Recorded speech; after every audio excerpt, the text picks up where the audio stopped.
Good morning, everybody, and thank you for joining us for today's webinar. This session should last approximately 15 minutes, and there'll be time for questions to be answered at the end. If you can remain muted, please, during the session. It is being recorded and will be available on the training pages and our YouTube channel once it's been uploaded. If you do have any questions as we're going through the presentations, if you can ask those in the chat for me, and then we'll answer those at the end of the session. So today's webinar is on clinical safety, and during the session we're going to have a brief introduction to Surgery Connect's clinical safety from our Head of Research and Development, Derek Measham. We're going to be looking at how you can change the messages to patients and where those messages are found. We'll look at Xflow and changing the prompts and also the playlists within the Xflow system. But first of all, I'm going to hand over to Derek Measham, who is our Head of Research and Development, and he will take you through a brief presentation on clinical safety within Surgery Connect there. Brilliant. Thank you, James. Hopefully you can all see my screen there. So yeah, I'm just going to give some of the highlights around the sort of activities we're up to here at Exon Surgery Connect and our clinical safety system. It's called system because it's not just one or two things, it's a whole number of different activities that we're up to try and ensure that patient safety is at the core of everything we do. So the first one here is a fairly sort of standard roles and responsibilities matrix. Just gives you an idea of some of the activities that we're really focused on. You can see there, that's me with a lot of the red ones there. So I'm responsible for analysing a lot of the risks, deciding what we do about it, seeing how we can reduce that and getting that implemented. And there's a number of people there across the business that have different roles to play. But really, it's not just these people, it's all across Exon where we are really focused on getting awareness of clinical safety to ensure that Surgery Connect is the best and as safe as it can be. And then the key person for me really is our clinical safety officer at the end there. There's a guy called Dr. Jeff Schrecker. He's been part of our team now for a few years, and he's been great. He brings with him a whole wealth of experience on all things clinical safety, data, all sorts of information governance, and he's been really critical in us in setting this up and our sort of ongoing stance on clinical safety. So he's the one that has the final sign off, but is heavily involved in a lot of the discussions along the way. So the main headlines that make up our clinical safety system, we have our clinical risk management plan. And really that has the sort of key activities in there and details on our approach and really a process that we're sticking to, all about the clinical safety. And we have a standard incident reporting and logging. Again, these are all very standard things that we put in place. And our ongoing hazard log, I'm going to talk a bit more about that shortly. But really, to us as well, it doesn't stop there. So there's some of the main things that need to be in place for the DCB 0129 standard. But for us, there's plenty of other areas that fall into patient safety as well. There was a really good blog actually on the NHS digital website last week, about their stance that cybersecurity is a patient safety issue as well, and we couldn't agree more actually. So I'm mentioning some other areas here that we're up to that I think are important for clinical safety as well. So cybersecurity testing is very much part of what we do. We have annual penetration testing of our data centers. We've just undergone a very detailed look at our desktop application as well, which I'm pleased to say has received a very clean bill of health. So that's good news. We maintain ISO 27001 and ISO 9001. Again, that's core to what we do. We submit to the NHS DSP toolkit, and there's plenty of different framework submissions that happen as well. And the framework submissions include everything that we just talked about and more. So that to me, that's a real good sort of checkpoint that we're on the right lines to ensuring the system's as safe as it can be. And then once we've done all that, we end up with a final clinical safety case report and our stance on 0129 compliance. So just a quick one on the hazard log. So we just take the standard NHS digital format. That's all supplies for us, and it's very much an ongoing live document and process that we're in all the time. So yeah, one of my main hats is looking after the product development here at Exxon, and it's very much ongoing development. So clinical safety is very much part of that process, the ongoing nature, always looking at it. So in our hazard log at the moment, we've reduced everything to mostly level 1 hazards, which is acceptable and no further action required. There are a couple of level 2s where the sort of official definition is there, but it's really that the benefits of using the system far outweigh the risks involved, or the potential risks and likelihood of those risks. So it's exactly where we want to be, and having everything as controlled as it can be, and increasing awareness to reduce that even further. So all of the hazards that we've identified are controlled and closed, and some are transferred, and that's transferred to our customers, and that's some of the things that James is going to go on to talk about in terms of Xflow setup and some of the prompts that you could and should be putting in place. And then really, because we're always developing Surgery Connect, it's an ongoing software development project. We've just got a fairly standard software development lifecycle diagram there. We're constantly going around and evaluating clinical safety is, again, very much part of the process. So any new developments have a stage where we think about the potential risks, and they're discussed, and we change our product development off the back of those discussions. But just as an example, one at the moment we're looking at appointment management over the telephone, and yeah, there's lots of discussions there, particularly around appointment cancellation actually, and what we can do to reduce the risks around that.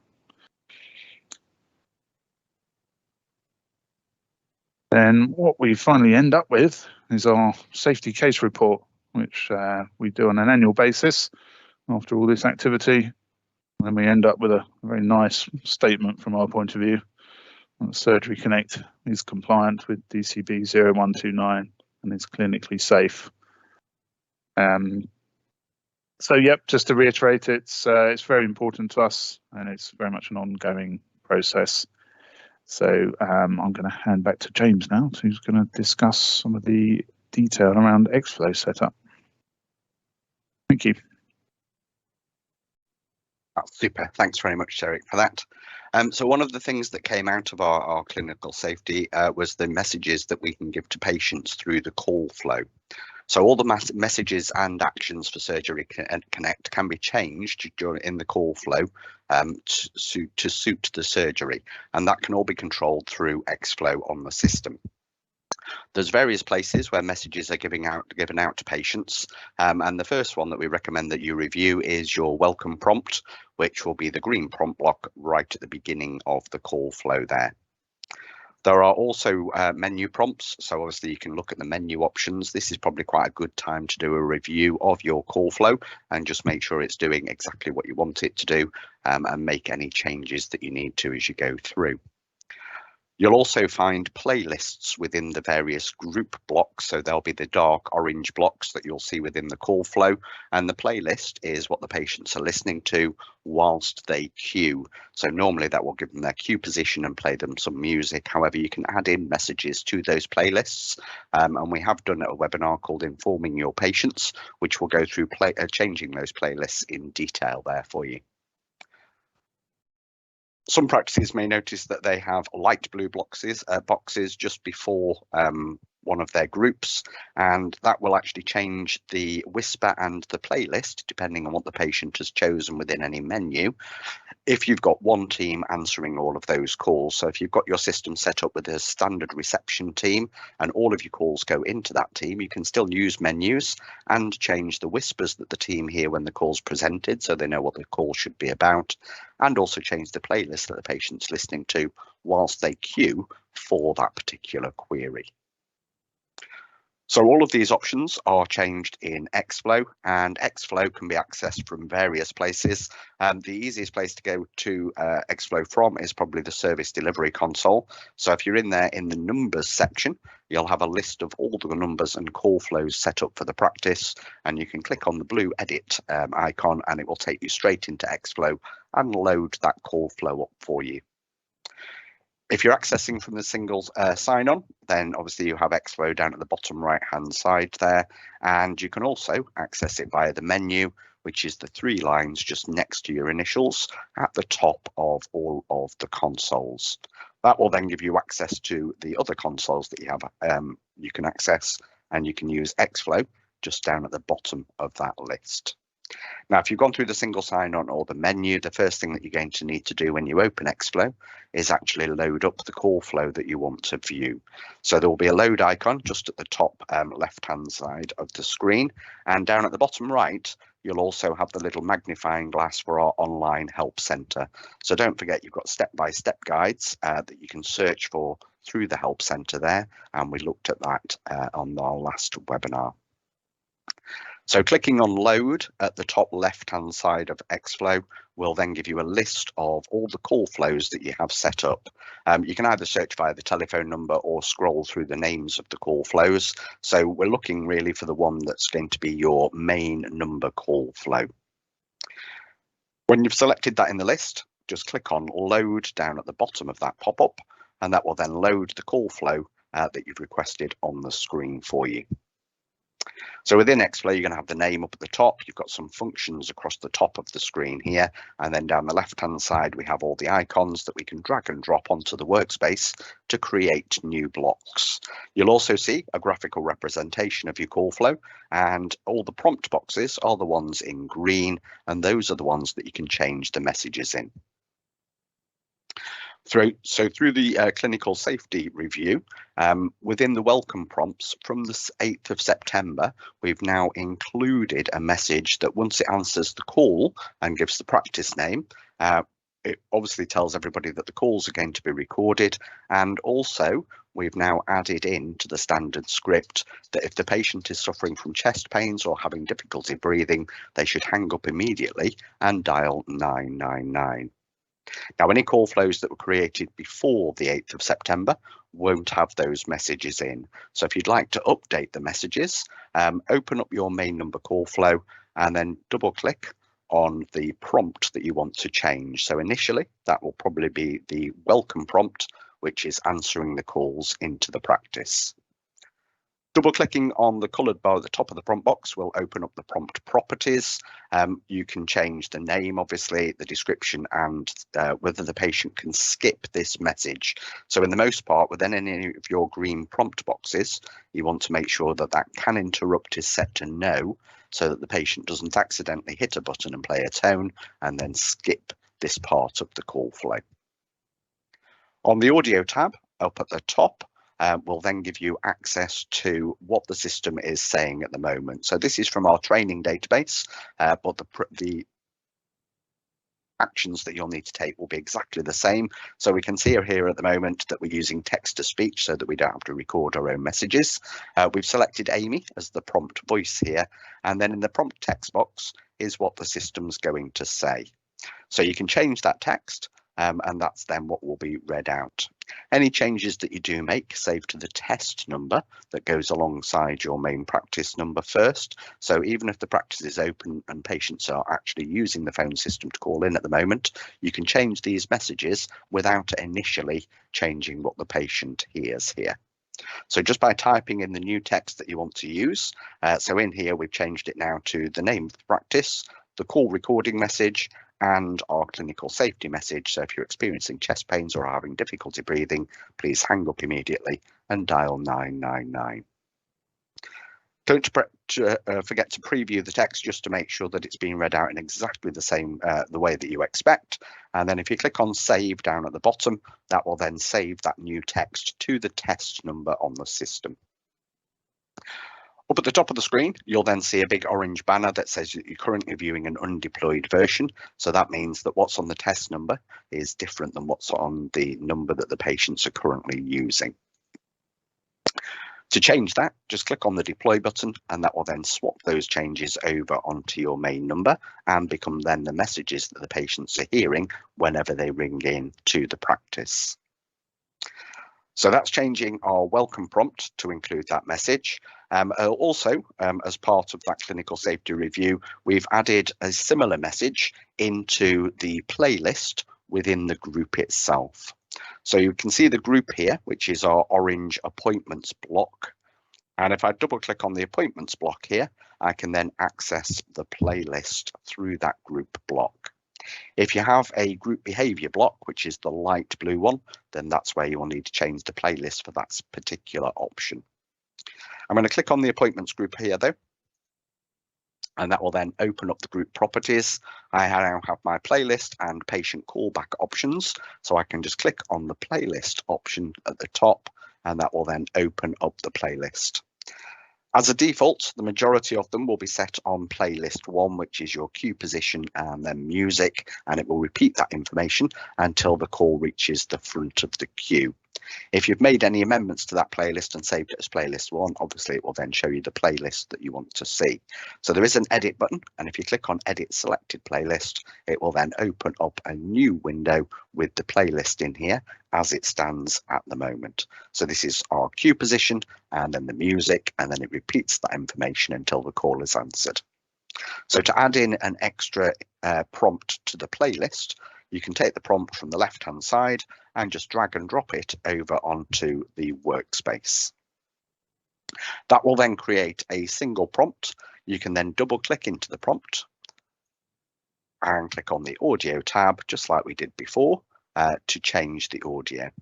On this one, I'm also going to change the name, so I'm going to call it the clinical safety prompt, and obviously make sure that can interrupt is set to no, so that the patients can't skip this whilst they're listening and waiting in the queue. Clicking on the audio tab will bring up exactly the same options as we had in the welcome prompt. So we're on text to speech. I can change the voice if I need to, and then I can enter the prompt text that I want to use within the playlist.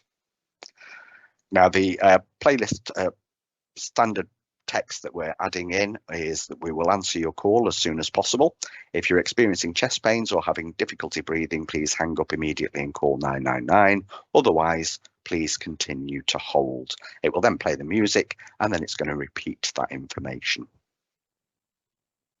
So again, remember to preview whatever you've typed in there just to make sure it is reading out exactly what you want it to say, and then click on save down at the bottom to save that prompt box.